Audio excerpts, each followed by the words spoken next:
Back in 2006, I had pneumonia. They did a chest x-ray. It was my primary care physician that actually saw on my chest x-ray the cardiomyopathy. Since the diagnosis, it never defined my life. I exercised, I had 2 children, no issues whatsoever, no symptoms. I didn't even pay any attention to it, to be completely honest. And here I am today with a whole nother outlook. I suffered a cardiac arrest while driving my car. I was unresponsive. I had been without oxygen for probably minutes at this point. One gentleman by the name of Chris James actually saw something strange about the situation. He realized that my car was going so slow, yet there were no brake lights on. So he pulled up next to me and he couldn't see me. I had been slumped over. He saw my daughter hysterical in the back seat. So as a result, he actually pulled behind my vehicle, stopped his car, got out, and ran after my car. It was probably going about 5 miles an hour, but at this point, I was unresponsive. I had been without oxygen for probably minutes at this point. The fact that he could actually get in my car, turn off the key, and stop my vehicle. Meanwhile, a couple across the street at a gas station, Bill and Peggy Killewald, sort of witnessed all of this happening and quickly came to help. So at this point, Bill got me out of my vehicle, he got me on the ground, and he was initiating CPR. He said I had no pulse, he said I was blue. Shortly thereafter, the sheriff, who happened to be within a mile or 2 of the scene, arrived with a defibrillator. I coded again on the way to the hospital. When I got there, they immediately sent me to Buffalo General, where they put me in a cooling method for 4 days, not knowing my brain function, not knowing how I would wake up. And miraculously, 4 days later, I woke up wondering what happened.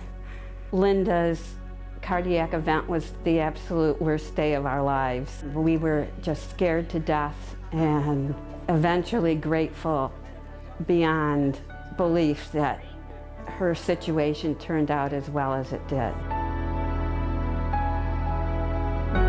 As a result of the genetic tests, I went forward with getting a defibrillator implanted. So that's a big relief for me and for my family because I know I'm protected. The funding that the American Heart Association has received and the efforts put in for fundraising and all these events that they contribute to, those are really helping with life-saving measures. I mean, the pacemaker probably wouldn't have been possible without that sort of funding.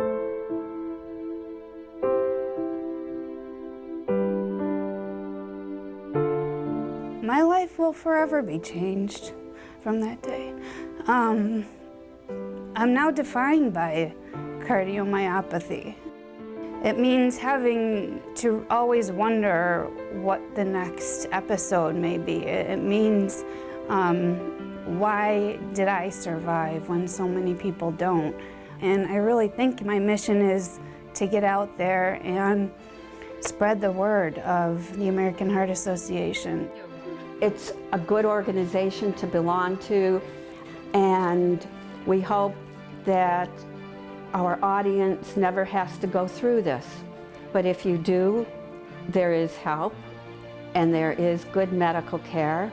Now that we've gone through it and we've survived, I think it's important to help other people maybe protect themselves.